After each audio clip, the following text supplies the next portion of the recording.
वअल्लफ़ ban क़ुलूबिहिम लौ अनफ़क़त मा fill अर्ज़ि जमीअन मा अल्लफ़्त ban क़ुलूबिहिम वलाकिन्न अल्लाह अल्लफ़ बैनहुम इन्नहु अज़ीज़ुन हकीम।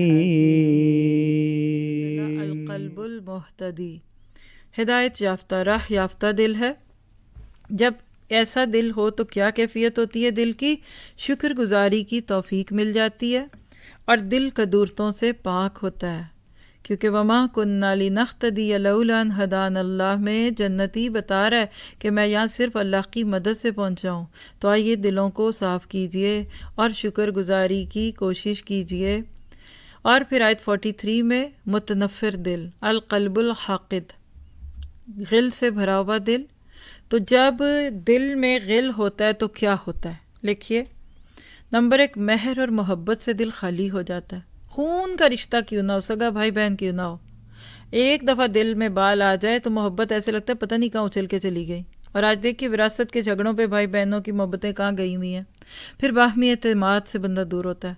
लाख खूबी उस बंदे में, जब गिल आ जाता है तो आपका उससे एतमाद छिन जाता है और फिर रंजिश और इनाद से दिल भर जाते हैं। अल्लाह हमारे दिलों के गिल निकाल दे।